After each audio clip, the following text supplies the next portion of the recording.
Madam Speaker, the President of the United States.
Members of Congress, the President of the United States.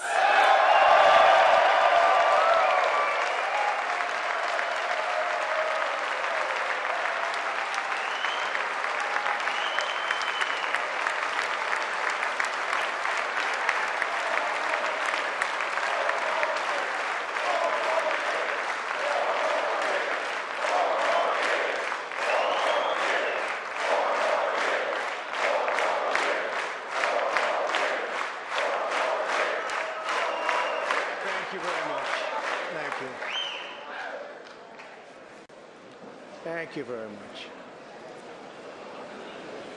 Madam Speaker, Mr. Vice President, members of Congress, the First Lady of the United States,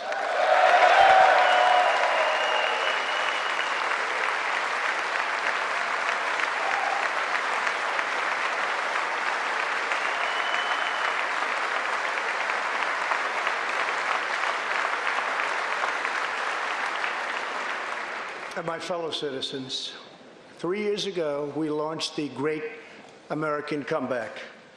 Tonight, I stand before you to share the incredible results. Jobs are booming, incomes are soaring, poverty is plummeting, crime is falling, confidence is surging, and our country is thriving and highly respected again.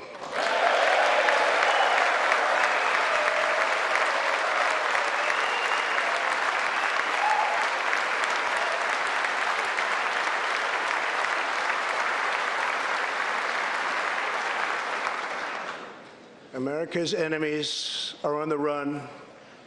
America's fortunes are on the rise, and America's future is blazing bright. The years of economic decay are over.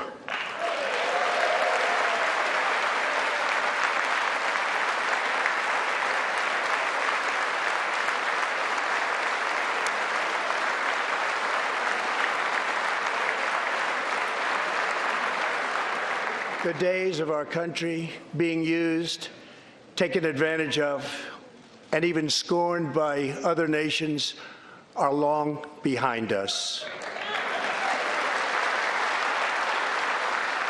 Gone too are the broken promises, jobless recoveries, tired platitudes, and constant excuses for the depletion of American wealth, power, and prestige. In just 3 short years, we have shattered the mentality of American decline, and we have rejected the downsizing of Americans' destiny. We have totally rejected the downsizing. We're moving forward at a pace that was unimaginable just a short time ago, and we are never, ever going back.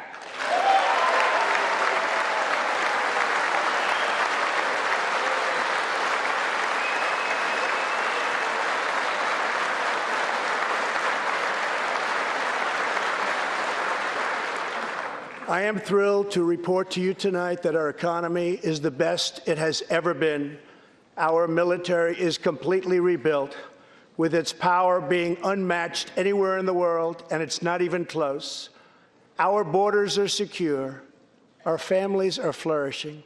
Our values are renewed. Our pride is restored. And for all of these reasons, I say to the people of our great country, and to the members of Congress, the state of our union is stronger than ever before.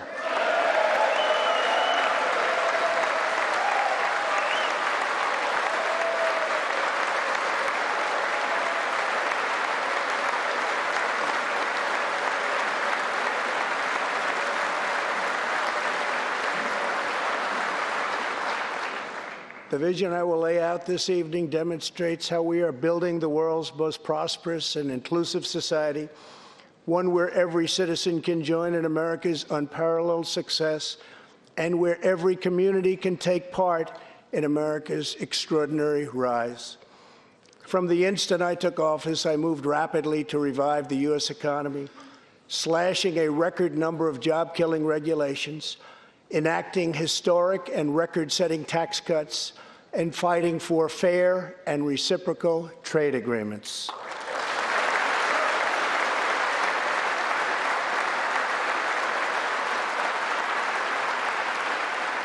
Our agenda is relentlessly pro-worker, pro-family, pro-growth, and most of all, pro-American.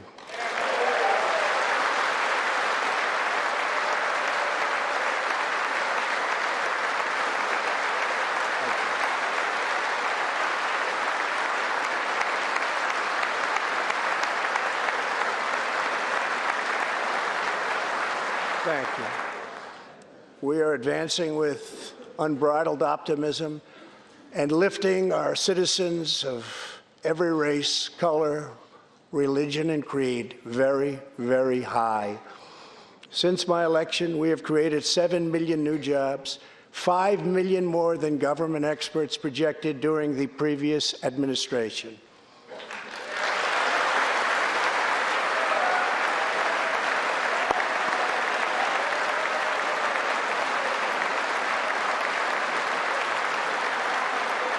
The unemployment rate is the lowest in over half a century. And very incredibly, the average unemployment rate under my administration is lower than any administration in the history of our country.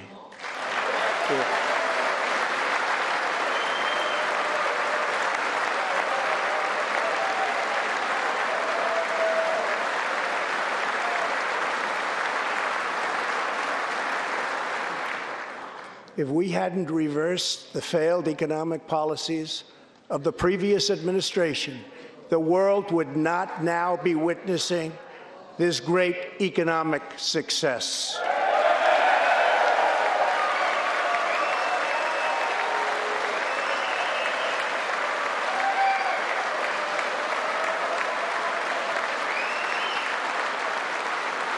The unemployment rate for African Americans, Hispanic Americans, and Asian Americans has reached the lowest levels in history.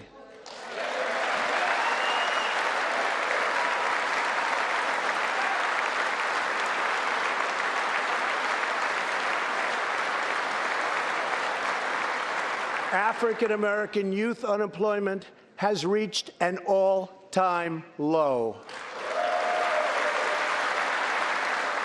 African American poverty has declined to the lowest rate ever recorded. The unemployment rate for women reached the lowest level in almost 70 years, and last year women filled 72% of all new jobs added.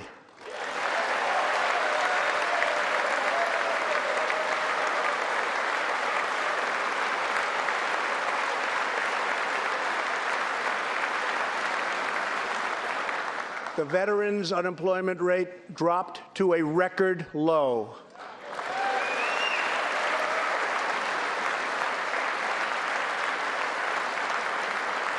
The unemployment rate for disabled Americans has reached an all-time low.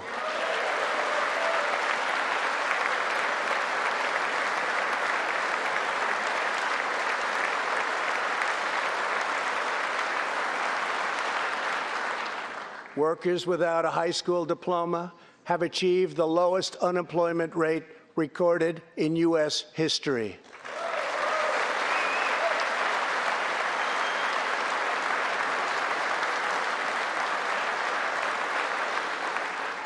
A record number of young Americans are now employed. Under the last administration, more than 10 million people were added to the food stamp rolls. Under my administration, 7 million Americans have come off food stamps, and 10 million people have been lifted off of welfare.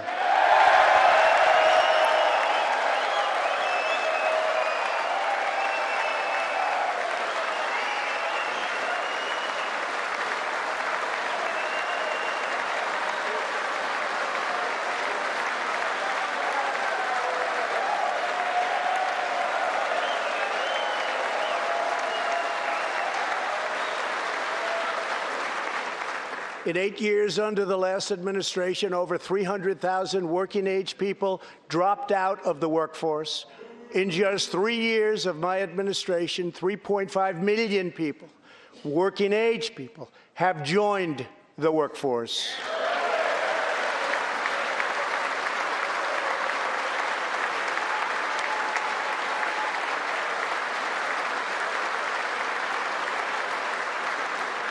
Since my election, the net worth of the bottom half of wage earners has increased by 47%, 3 times faster than the increase for the top 1%.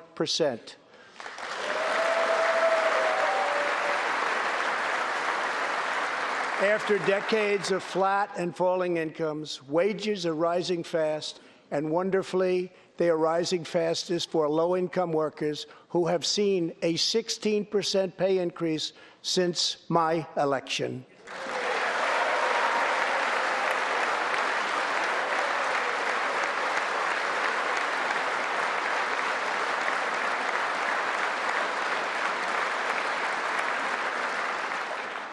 This is a blue-collar boom.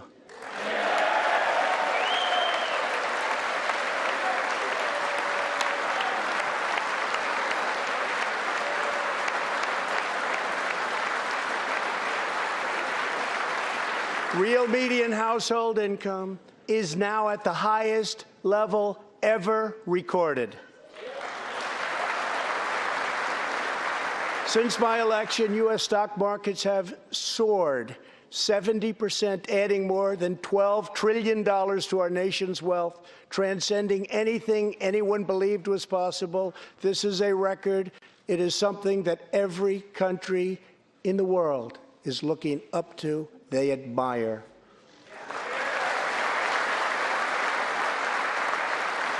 Consumer confidence has just reached amazing new highs. All of those millions of people with 401ks and pensions are doing far better than they have ever done before, with increases of 60, 70, 80, 90, and 100% and even more. Jobs and investments are pouring into 9,000 previously neglected neighborhoods, thanks to Opportunity Zones, a plan spearheaded by Senator Tim Scott as part of our great Republican tax cuts.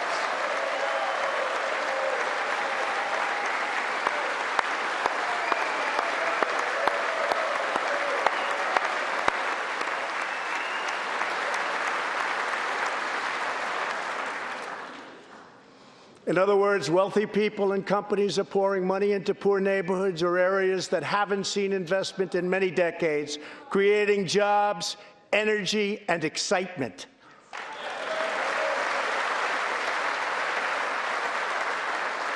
This is the first time that these deserving communities have seen anything like this. It's all working. Opportunity Zones are helping Americans like Army veteran Tony Rankins from Cincinnati, Ohio. After struggling with drug addiction, Tony lost his job, his house, and his family. He was homeless. But then Tony found a construction company that invests in Opportunity Zones.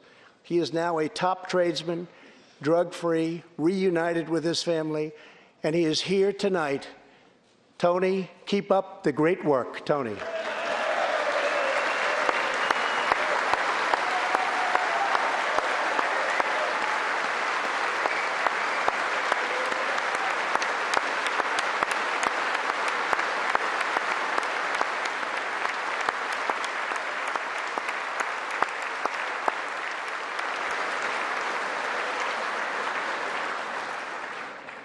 Thank you, Tony. Our roaring economy has, for the first time ever, given many former prisoners the ability to get a great job and a fresh start. This second chance at life is made possible because we passed landmark criminal justice reform into law. Everybody said that criminal justice reform couldn't be done, but I got it done, and the people in this room got it done.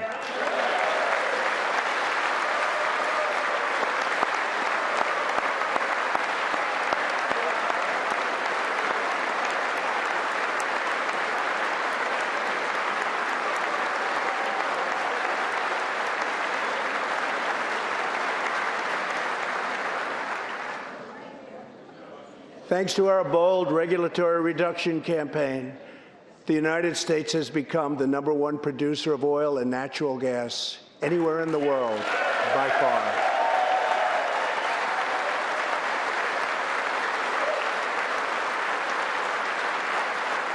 With the tremendous progress we have made over the past 3 years, America is now energy independent, and energy jobs, like so many other elements of our country, are at a record high.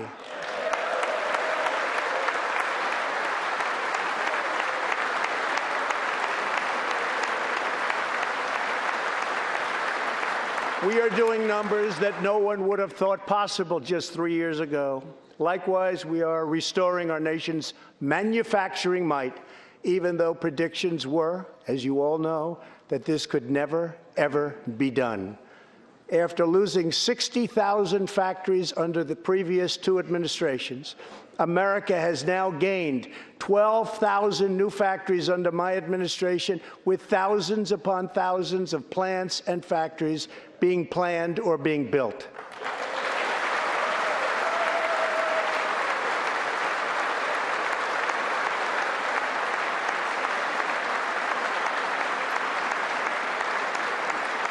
companies are not leaving.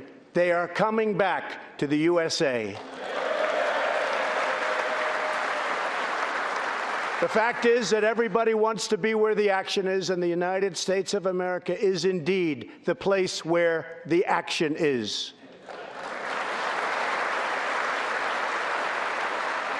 One of the biggest promises I made to the American people was to replace the disastrous NAFTA trade deal.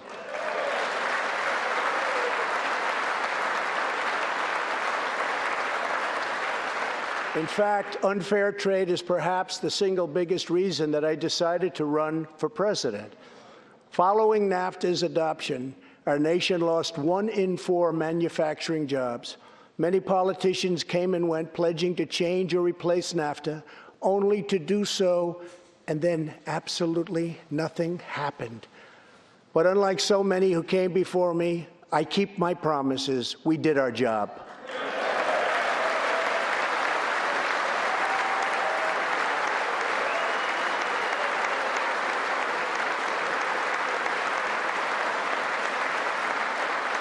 Six days ago, I replaced NAFTA and signed the brand-new U.S.-Mexico-Canada agreement into law.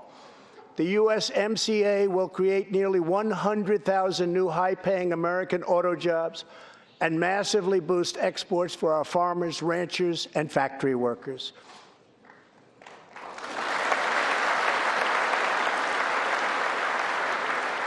It will also bring trade with Mexico and Canada to a much higher level, but also to be a much greater degree of fairness and reciprocity. We will have that fairness and reciprocity, and I say that finally because it's been many, many years that we were treated fairly on trade. This is the first major trade deal in many years to earn the strong backing of America's labor unions.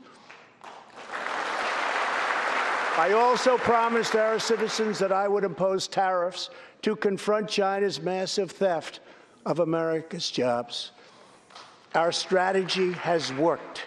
Days ago, we signed the groundbreaking new agreement with China that will defend our workers, protect our intellectual property, bring billions and billions of dollars into our treasury, and open vast new markets for products made and grown right here in the USA.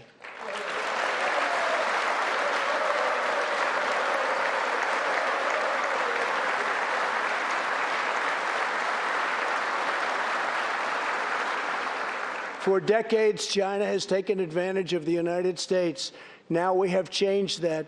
But at the same time, we have perhaps the best relationship we've ever had with China, including with President Xi. They respect what we've done because, quite frankly, they could never really believe that they were able to get away with what they were doing year after year, decade after decade, without someone in our country stepping up and saying, "That's enough."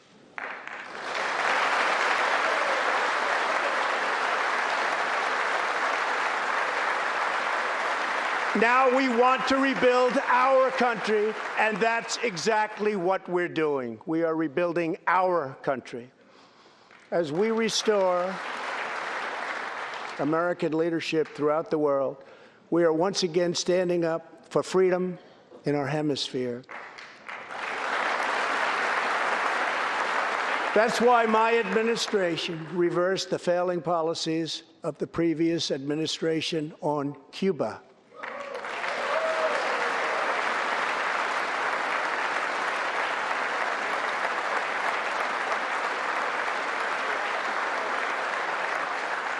We are supporting the hopes of Cubans, Nicaraguans, and Venezuelans to restore democracy. The United States is leading a 59-nation diplomatic coalition against the socialist dictator of Venezuela, Nicolas Maduro.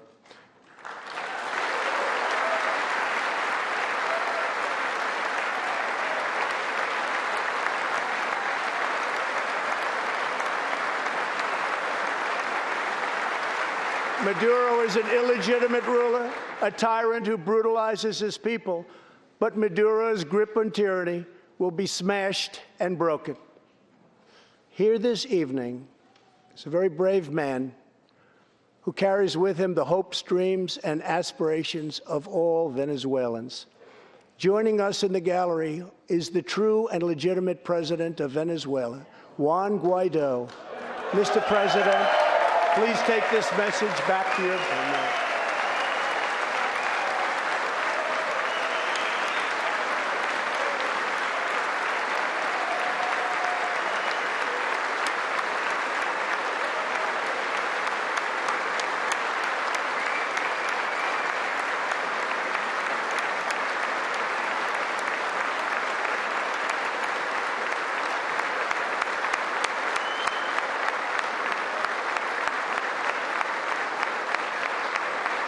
Thank you, Mr. President. Great honor. Thank you very much. Please take this message back that all Americans are united with the Venezuelan people in their righteous struggle for freedom. Thank you very much, Mr. President.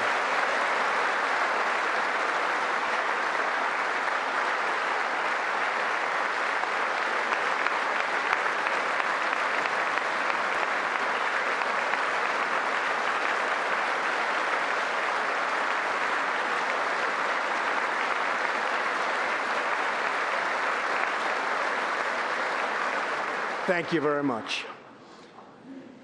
Socialism destroys nations, but always remember, freedom unifies the soul.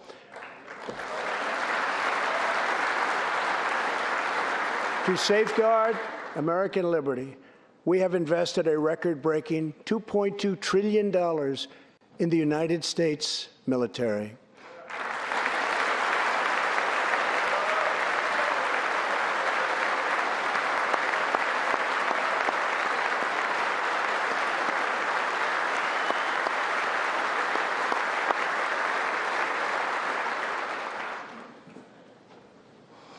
We have purchased the finest planes, missiles, rockets, ships, and every other form of military equipment, and it's all made right here in the USA.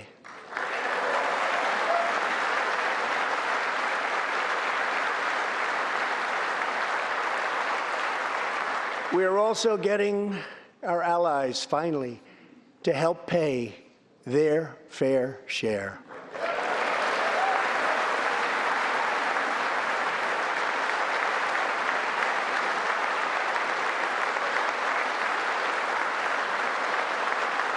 I have raised contributions from other NATO members by more than $400 billion, and the number of allies meeting their minimum obligations has more than doubled. And just weeks ago, for the first time since President Truman established the Air Force, more than 70 years earlier, we created a brand new branch of the United States Armed Forces. It's called the Space Force. Very important.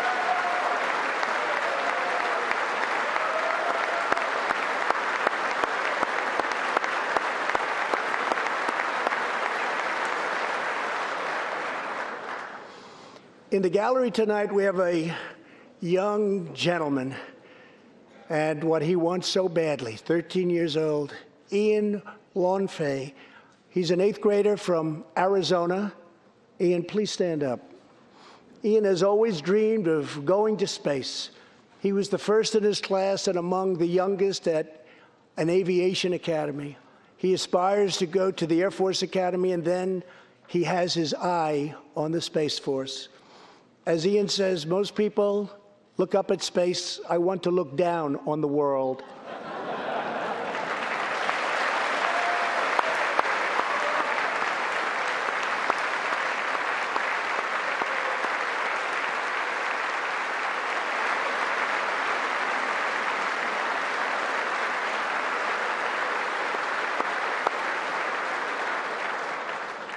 But sitting behind Ian tonight is his greatest hero of them all. Charles McGee was born in Cleveland, Ohio, 1 century ago. Charles is one of the last surviving Tuskegee Airmen, the first black fighter pilots, and he also happens to be Ian's great-grandfather.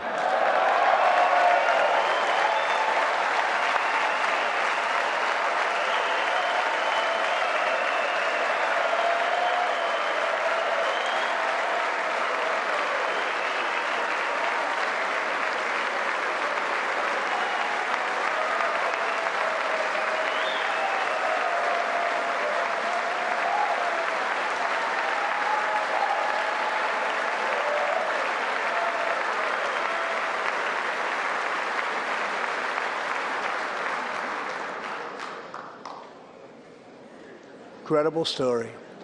After more than 130 combat missions in World War II, he came back home to a country still struggling for civil rights and went on to serve America in Korea and Vietnam. On December 7th, Charles celebrated his 100th birthday.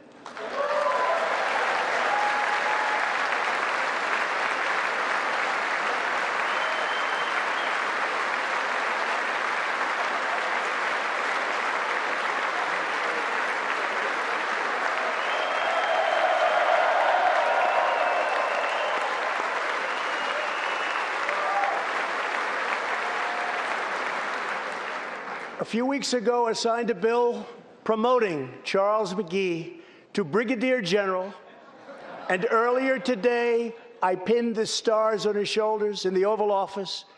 General McGee, our nation salutes you. Thank you, sir.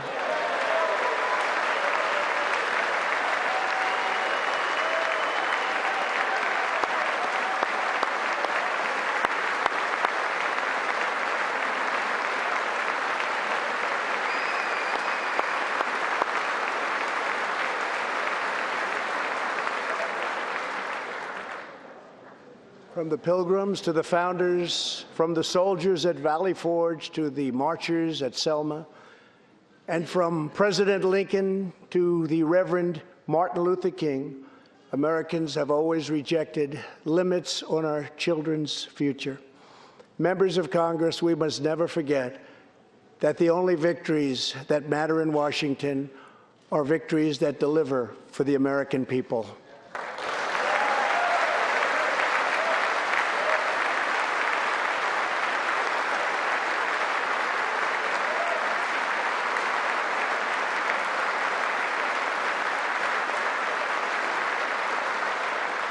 The people are the heart of our country. Their dreams are the soul of our country, and their love is what powers and sustains our country. We must always remember that our job is to put America first.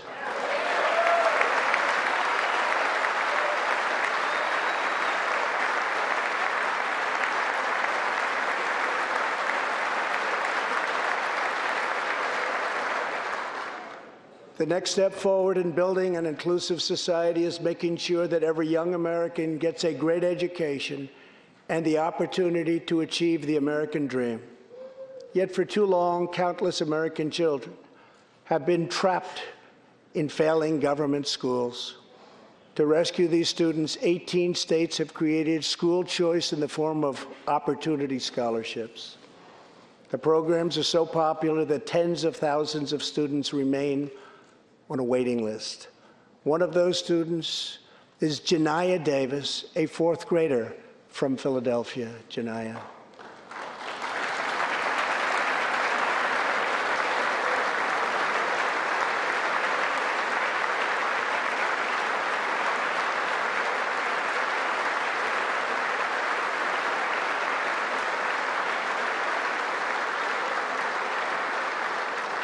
Janiyah's mom, Stephanie, is a single parent. She would do anything to give her daughter a better future. But last year, that future was put further out of reach when Pennsylvania's governor vetoed legislation to expand school choice to 50,000 children. Janiyah and Stephanie are in the gallery. Stephanie, thank you so much for being here with your beautiful daughter. Thank you very much.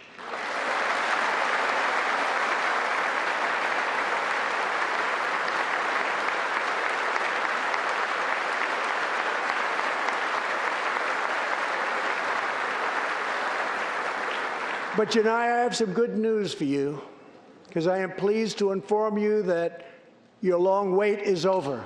I can proudly announce tonight that an opportunity scholarship has become available. It's going to you, and you will soon be heading to the school of your choice.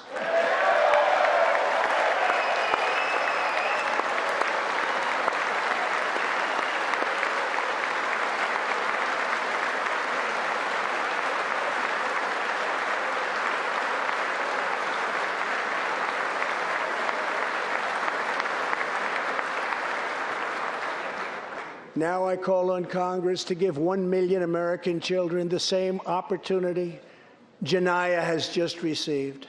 Pass the Education Freedom Scholarships and Opportunities Act, because no parent should be forced to send their child to a failing government school.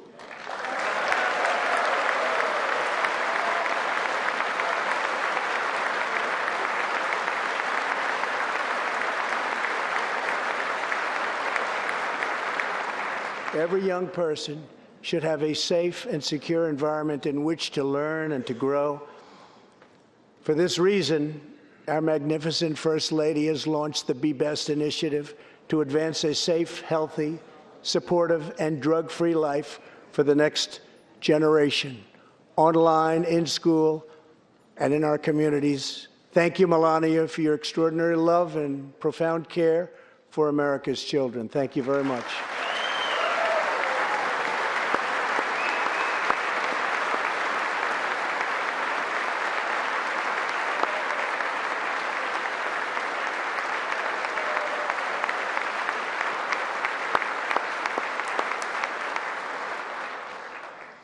My administration is determined to give our citizens the opportunities they need, regardless of age or background. Through our pledge to American workers, over 400 companies will also provide new jobs and education opportunities to almost 15 million Americans. My budget also contains an exciting vision for our nation's high schools. Tonight, I ask Congress to support our students and back my plan to offer vocational and technical education in every single high school in America.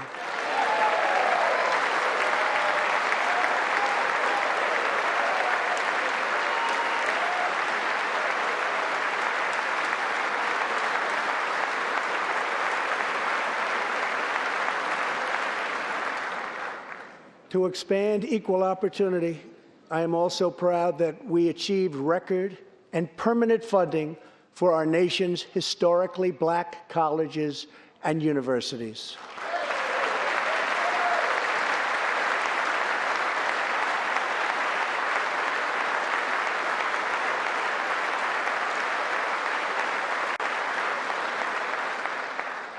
A good life for American families also requires the most affordable, innovative, and high-quality health care system on earth.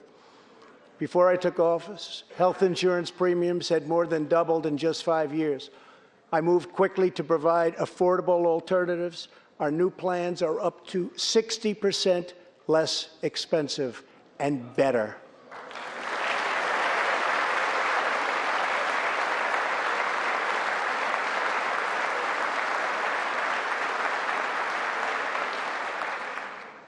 I've also made an ironclad pledge to American families. We will always protect patients with pre-existing conditions.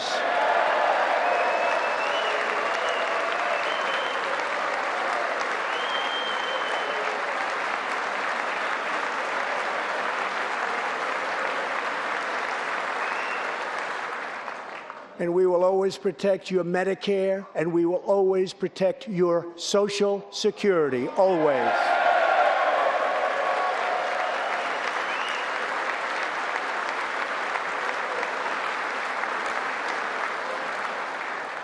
The American patient should never be blindsided by medical bills.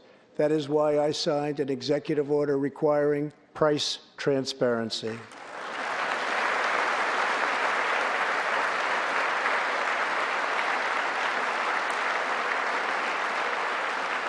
Many experts believe that transparency, which will go into full effect at the beginning of next year, will be even bigger than health care reform.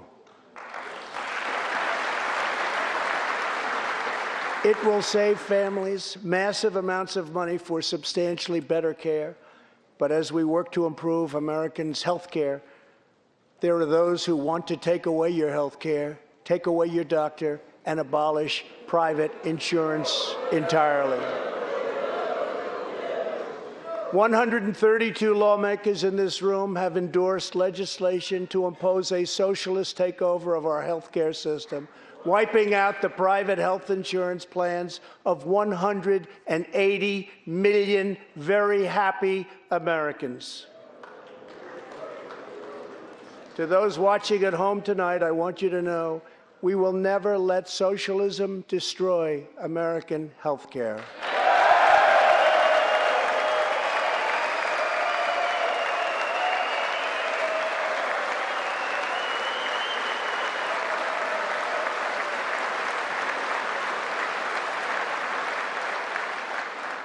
Over 130 legislators in this chamber have endorsed legislation that would bankrupt our nation by providing free taxpayer-funded health care to millions of illegal aliens, forcing taxpayers to subsidize free care for anyone in the world who unlawfully crosses our borders. These proposals would raid the Medicare benefits of our seniors and that our seniors depend on, while acting as a powerful lure for illegal immigration. That is what is happening in California and other states. Their systems are totally out of control, costing taxpayers vast and unaffordable amounts of money. If forcing American taxpayers to provide unlimited free health care to illegal aliens sounds fair to you, then stand with the radical left. But if you believe that we should defend American patients and American seniors, then stand with me and pass legislation to prohibit free government health care for illegal aliens.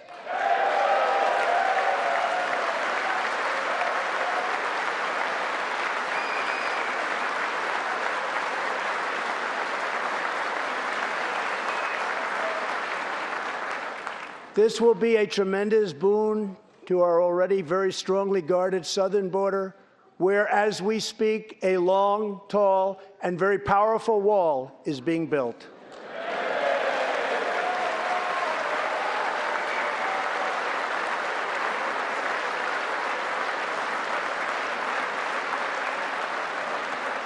We have now completed over 100 miles and have over 500 miles fully completed in a very short period of time. Early next year, we will have substantially more than 500 miles completed. My administration is also taking on the big pharmaceutical companies. We have approved a record number of affordable generic drugs, and medicines are being approved by the FDA at a faster clip than ever before.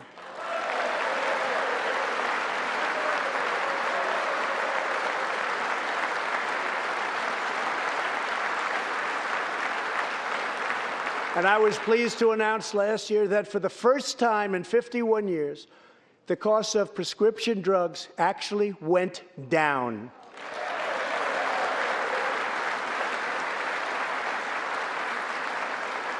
And working together, Congress can reduce drug prices substantially from current levels. I've been speaking to Senator Chuck Grassley of Iowa and others in Congress in order to get something on drug pricing done, and done quickly and properly. I'm calling for bipartisan legislation that achieves the goal of dramatically lowering prescription drug prices. Get a bill on my desk and I will sign it into law immediately.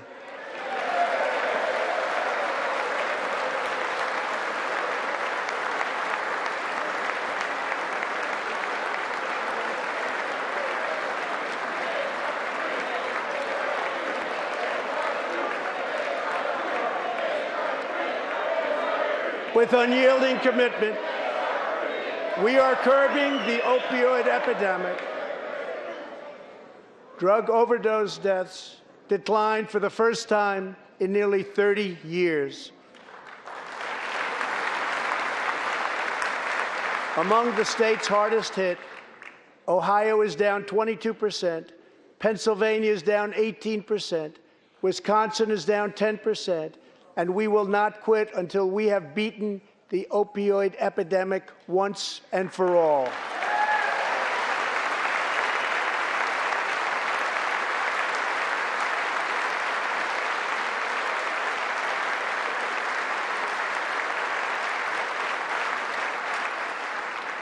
Protecting Americans' health also means fighting infectious diseases.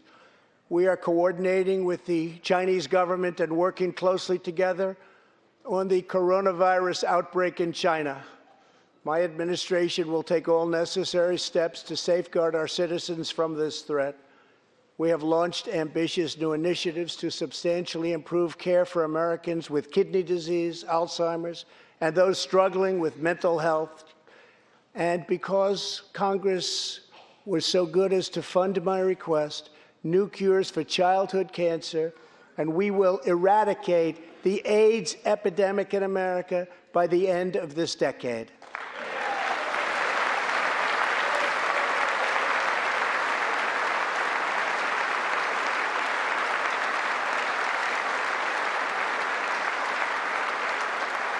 Almost every American family knows the pain when a loved one is diagnosed with a serious illness. Here tonight is a special man, beloved by millions of Americans, who just received a stage 4 advanced cancer diagnosis. This is not good news, but what is good news is that he is the greatest fighter and winner that you will ever meet. Rush Limbaugh, thank you for your decades of tireless devotion to our country.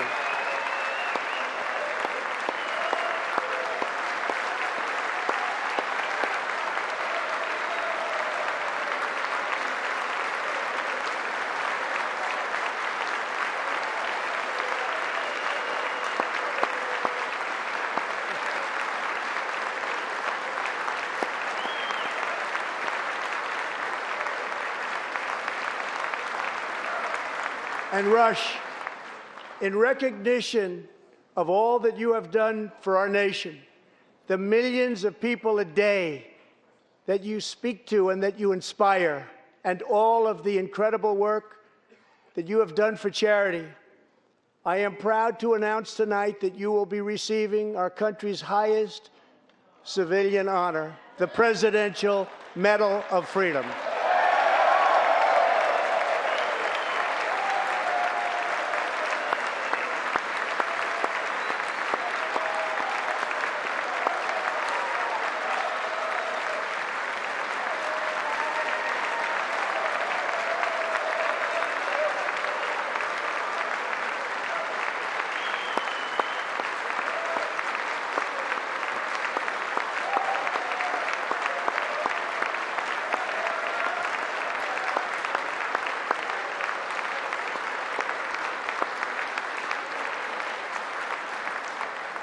I will now ask the First Lady of the United States to present you with the honor, please.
Rush and Catherine, congratulations.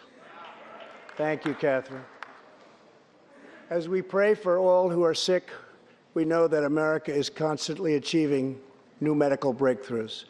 In 2017, doctors at St. Luke's Hospital in Kansas City delivered one of the earliest premature babies ever to survive. Born at just 21 weeks and 6 days and weighing less than a pound, Ellie Schneider was a born fighter. Through the skill of her doctors and the prayers of her parents, little Ellie kept on winning the battle of life. Today, Ellie is a strong, healthy 2-year-old girl sitting with her amazing mother, Robin, In the gallery, Ellie and Robin, we are glad to have you with us tonight.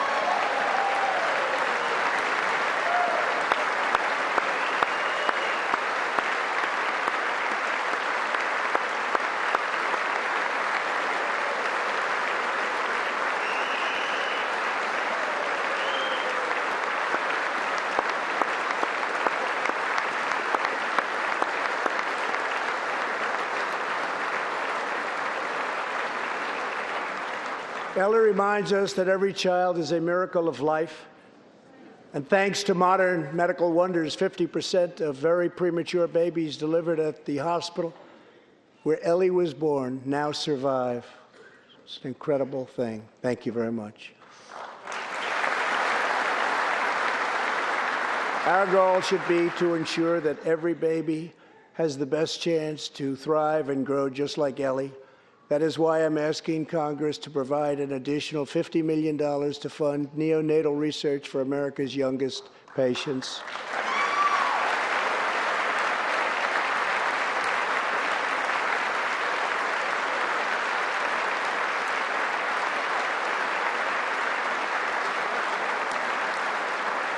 That is why I'm also calling upon members of Congress here tonight to pass legislation finally banning the late-term abortion of babies.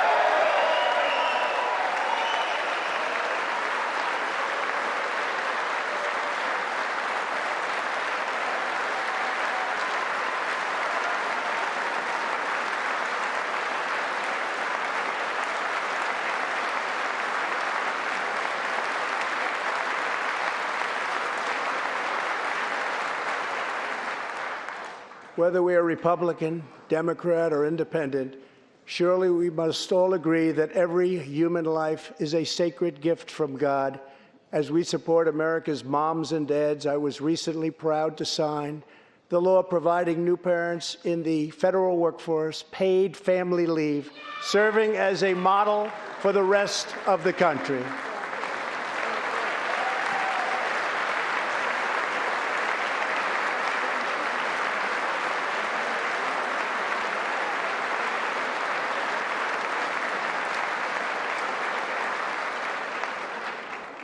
Now I call on Congress to pass the bipartisan Advancing Support for Working Families Act, extending family leave to mothers and fathers all across our nation.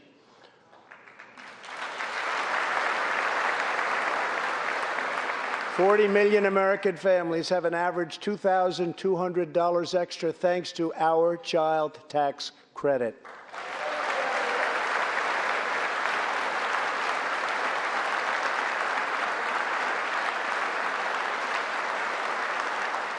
I've also overseen historic funding increases for high-quality child care, enabling 17 states to help more children, many of which have reduced or eliminated their wait lists altogether. And I sent Congress a plan with a vision to further expand access to high-quality child care and urge you to act immediately. To protect the environment, days ago I announced that the United States will join the 1 Trillion Trees Initiative, an ambitious effort to bring together government and private sector to plant new trees in America and all around the world.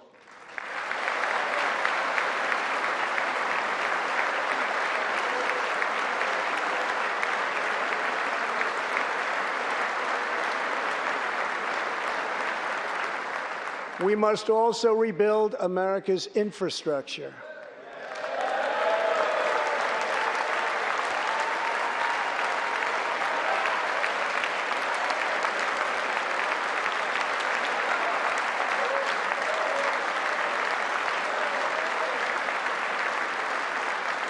I ask you to pass Senator John Barrasso's highway bill to invest in new roads, bridges, and tunnels all across our land.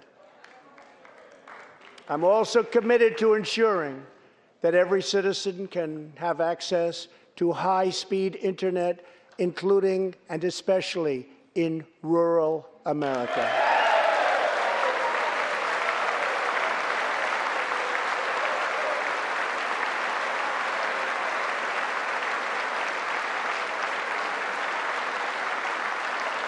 A better tomorrow for all Americans also requires us to keep America safe. That means supporting the men and women of law enforcement at every level, including our nation's heroic ICE officers.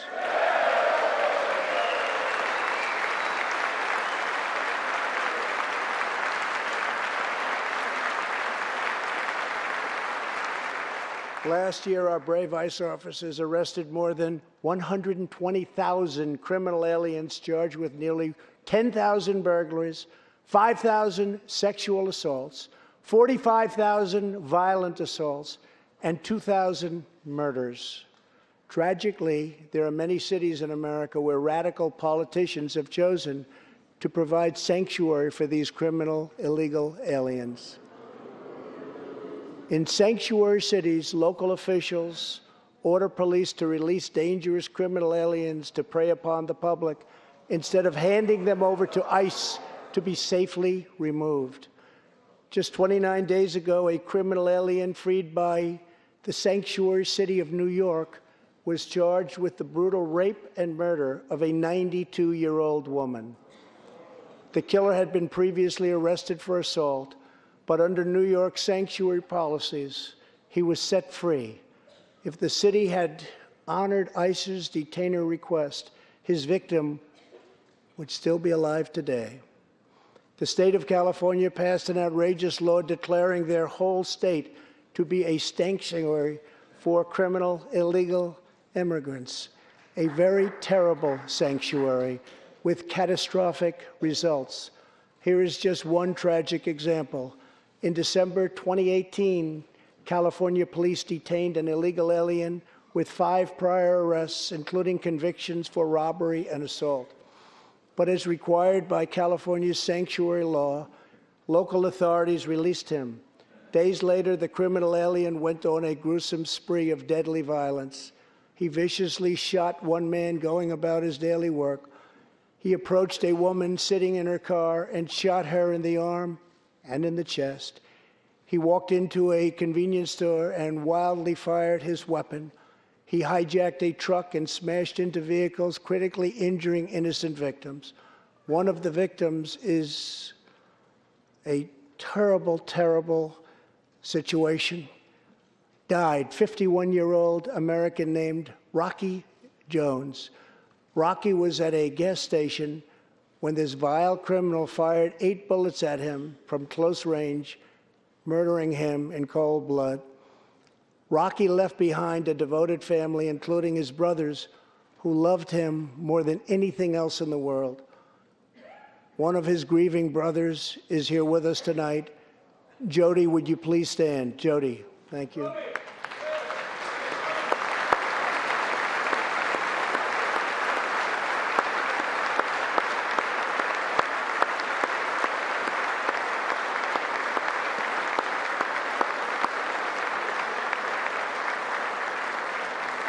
Jody, our hearts weep for your loss, and we will not rest until you have justice. Senator Tom Tillis has introduced legislation to allow Americans like Jody to sue sanctuary cities and states when a loved one is hurt or killed as a result of these deadly practices.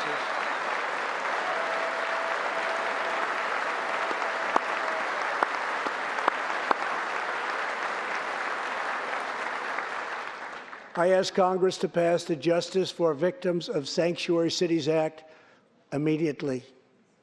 The United States of America should be a sanctuary for law-abiding Americans, not criminal aliens.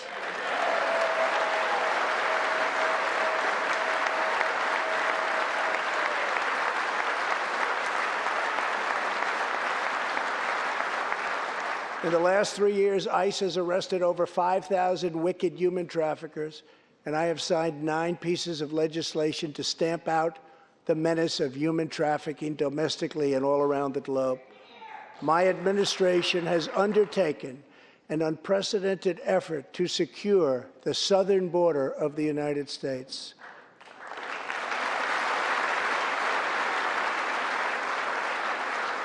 Before I came into office, if you showed up illegally on our southern border and were arrested, you were simply released and allowed into our country, never to be seen again. My administration has ended catch and release.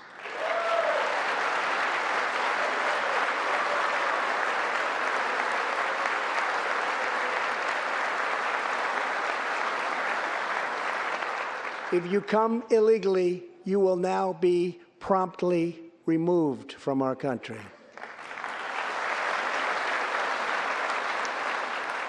Very importantly, we entered into historic cooperation agreements with the governments of Mexico, Honduras, El Salvador, and Guatemala.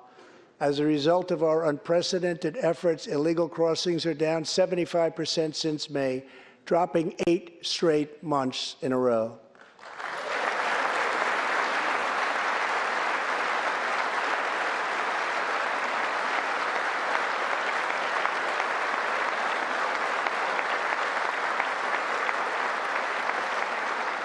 And as the wall rapidly goes up, drug seizures rise, and the border crossings are going down and going down very rapidly.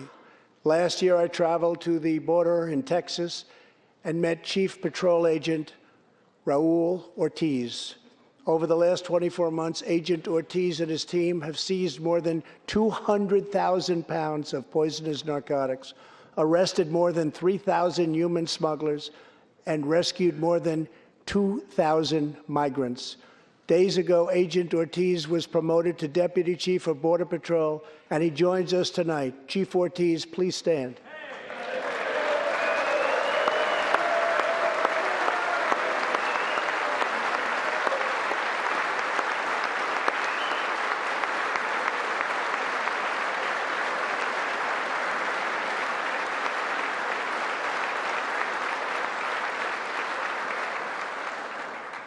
A grateful nation thanks you and all of the heroes of Border Patrol and ICE. Thank you very much. Thank you.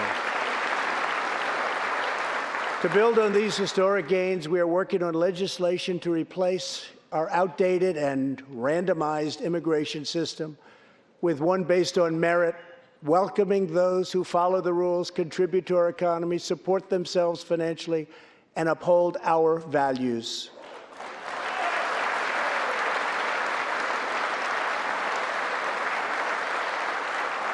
With every action, my administration is restoring the rule of law and reasserting the culture of American freedom.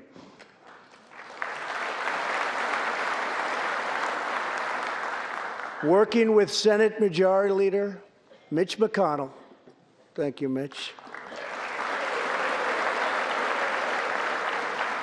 and his colleagues in the Senate, we have confirmed a record number of 187 new federal judges to uphold our Constitution as written. This includes 2 brilliant new Supreme Court justices, Neil Gorsuch and Brett Kavanaugh. Thank you.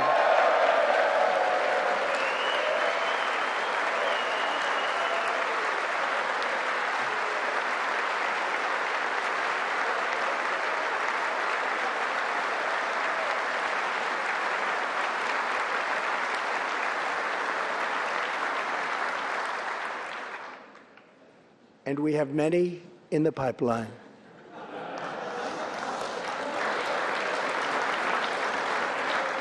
My administration is also defending religious liberty, and that includes the constitutional right to pray in public schools.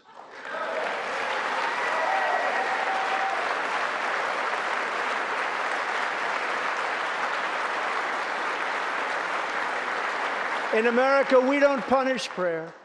We don't tear down crosses. We don't ban symbols of faith. We don't muzzle preachers and pastors. In America, we celebrate faith. We cherish religion. We lift our voices in prayer, and we raise our sights to the glory of God. Just as we believe in the First Amendment, we also believe in another constitutional right that is under siege all across our country. So long as I am president, I will always protect your Second Amendment right to keep and bear arms.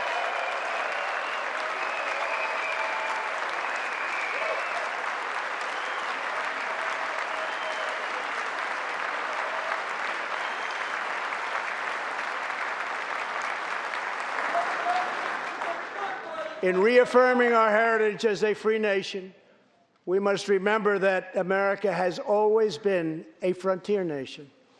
Now we must embrace the next frontier, America's manifest destiny in the stars. I am asking Congress to fully fund the Artemis program to ensure that the next man and the first woman on the moon will be American astronauts, using this as a launching pad to ensure that America is the first nation to plant its flag on Mars.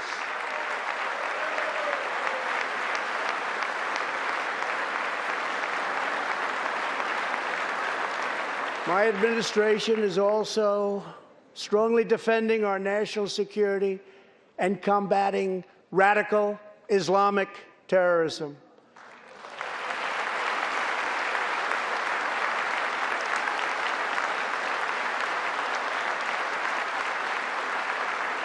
Last week, I announced a groundbreaking plan for peace between Israel and the Palestinians.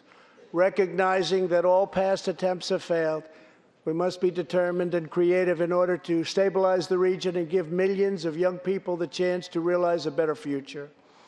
3 years ago, the barbarians of ISIS held over 20,000 square miles of territory in Iraq and Syria.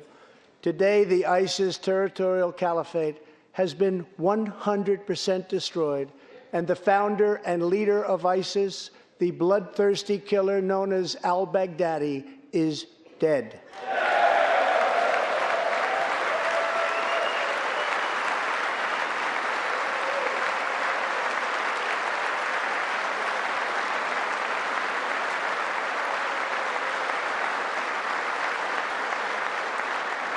We are joined this evening by Carl and Marcia Mueller. After graduating from college, their beautiful daughter, Carla, became a humanitarian aid worker. She once wrote, "Some people find God in church, some people find God in nature, some people find God in love. I find God in suffering. I've known for some time what my life's work is, using my hands as tools to relieve suffering."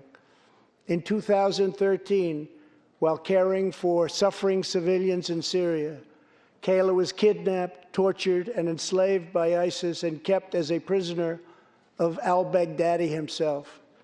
After more than 500 horrifying days of captivity, al-Baghdadi murdered young, beautiful Kayla.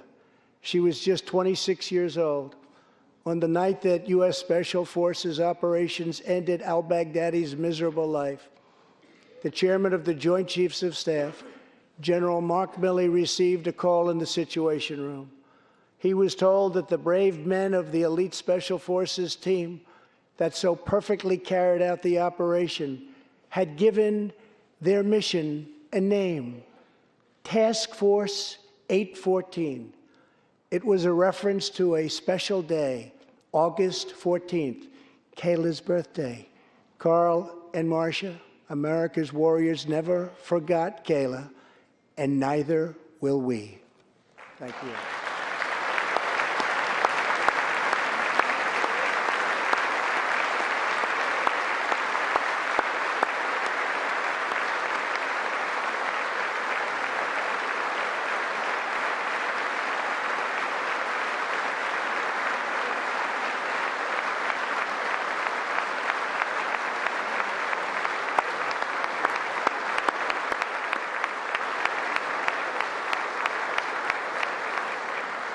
Every day, America's men and women in uniform demonstrate the infinite depth of love that dwells in the human heart.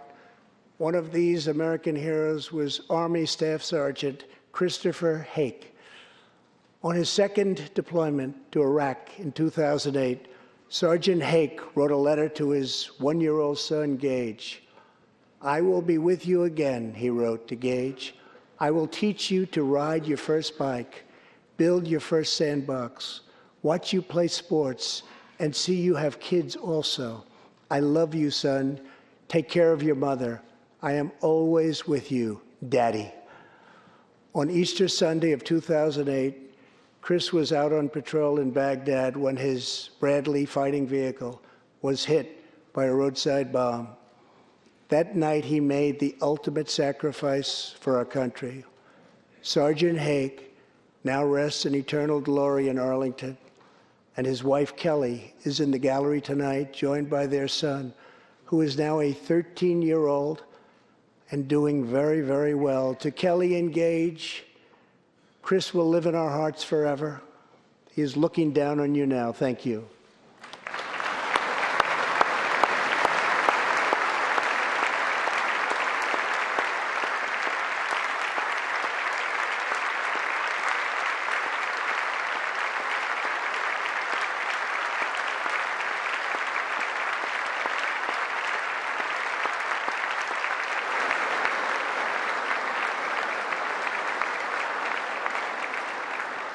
Thank you very much. Thank you both very much. The terrorist responsible for killing Sergeant Haig was Qasem Soleimani, who provided the deadly roadside bomb that took Chris's life. Soleimani was the Iranian regime's most ruthless butcher, a monster who murdered or wounded thousands of American service members in Iraq. As the world's top terrorist, Soleimani orchestrated the deaths of countless men, women, and children. He directed the December assault and went on to assault U.S. forces in Iraq, was actively planning new attacks when we hit him very hard. And that's why last month, at my direction, the U.S. military executed a flawless precision strike that killed Soleimani and terminated his evil reign of terror forever.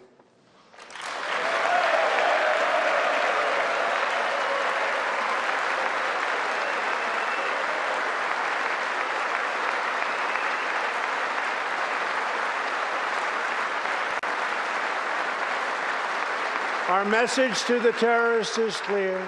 You will never escape American justice. If you attack our citizens, you forfeit your life.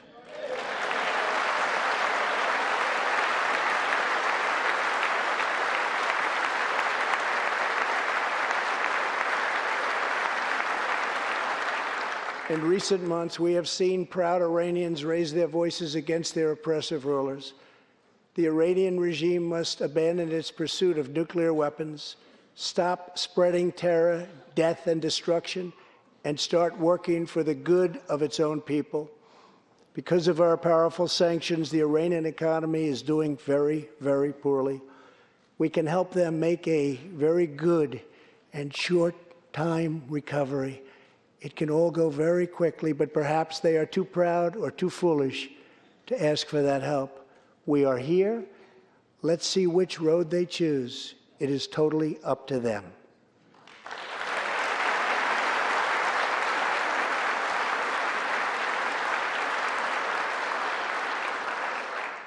As we defend American lives, we are working to end America's wars in the Middle East. In Afghanistan, the determination and valor of our warfighters has allowed us to make tremendous progress, and peace talks are now underway. I am not looking to kill hundreds of thousands of people in Afghanistan, many of them totally innocent. It is also not our function to serve other nations as law enforcement agencies. These are warfighters that we have, the best in the world, and they either want to fight to win or not fight at all.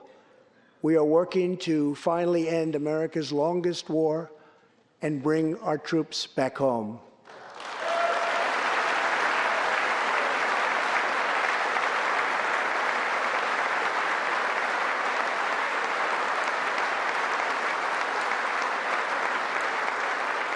War places a heavy burden on our nation's extraordinary military families, especially spouses like Amy Williams from Fort Bragg, North Carolina, and her two children, 6-year-old Eliana and 3-year-old Rowan. Amy works full-time and volunteers countless hours, helping other military families. For the past 7 months, she has done it all while her husband, Sergeant First Class Townsend Williams, is in Afghanistan on his 4th deployment in the Middle East. Amy's kids haven't seen their father's face in many months. Amy, your family's sacrifice makes it possible for all of our families to live in safety and in peace, and we want to thank you. Thank you, Amy.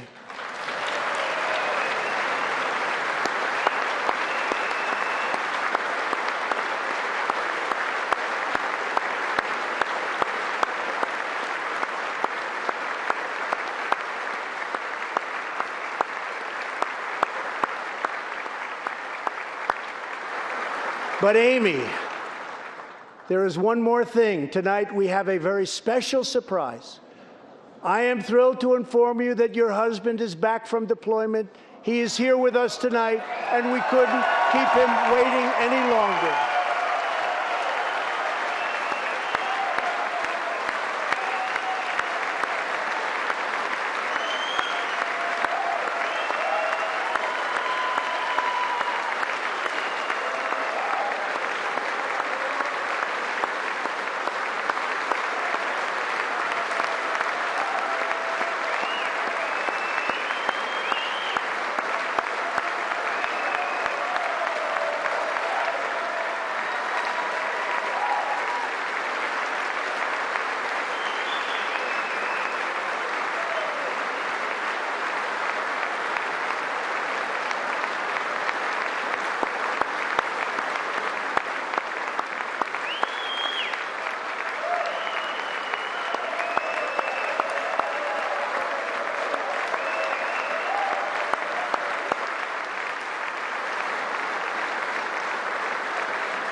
Welcome home, Sergeant Williams. Thank you very much.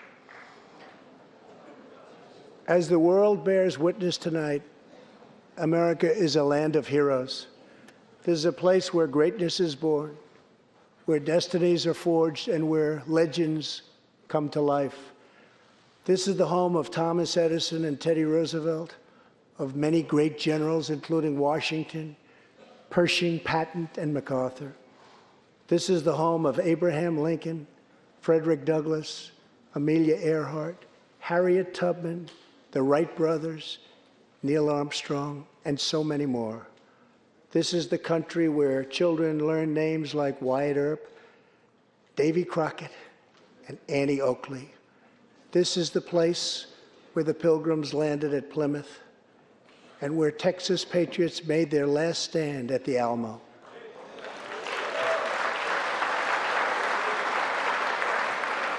The beautiful, beautiful Alamo. The American nation was carved out of the vast frontier by the toughest, strongest, fiercest, and most determined men and women ever to walk on the face of the earth. Our ancestors braved the unknown, tamed the wilderness, settled the Wild West, lifted millions from poverty, disease, and hunger, vanquished tyranny and fascism, ushered the world to new heights of science and medicine, laid down the railroads, dug out the canals, raised up the skyscrapers, and ladies and gentlemen, our ancestors built the most exceptional republic ever to exist in all of human history, and we are making it greater than ever before.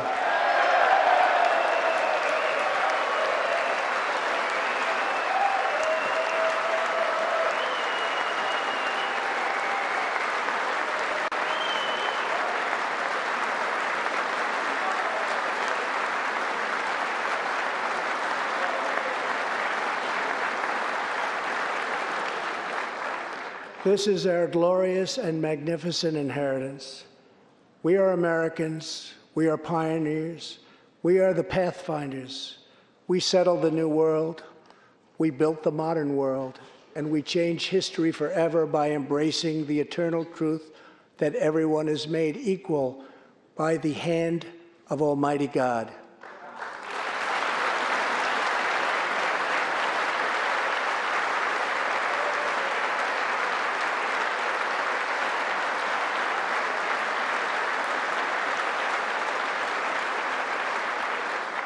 America is the place where anything can happen. America is the place where anyone can rise. And here, on this land, on this soil, on this continent, the most incredible dreams come true. This nation is our canvas, and this country is our masterpiece.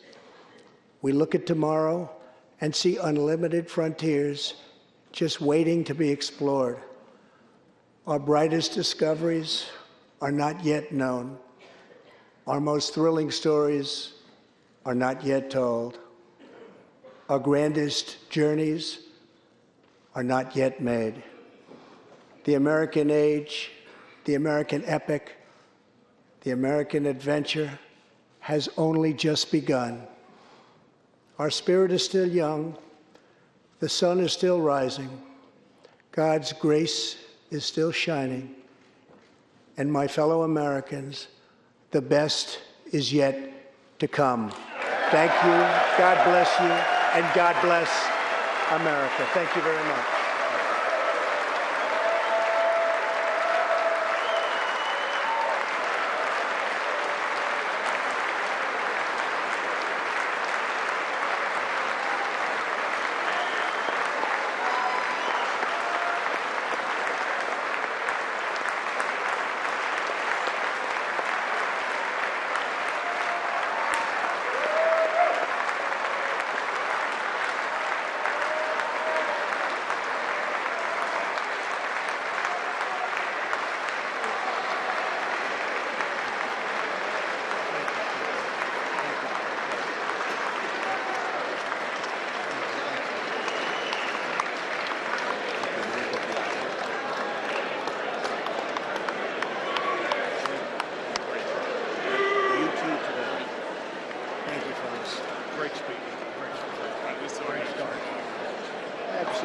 Great speech, Mr. President. Unbelievable. Awesome speech. Great job, Mr. President. Any chance you'd sign that? Sign my tie for me? Thank you. You got to sign the children's tie. You get better every year, buddy. Great defense of American exceptionalism. Thank you. You did great. Great speech, Mr. President. Thank you so much. Best speech. Great speech. Brilliant, Mr. President. Absolutely brilliant. Reagan is. What you did was awesome. Thank you. Wonderful. Mr. President, you signed this for a charity. Against election. Same thing here. Tennessee. You got it. You take it with you. Thank you. Crushed it, Mr. President. Amazing job, sir. Great speech. Great job. So proud of you, Mr. President. That was awesome. You crushed it. It was a clean spirit.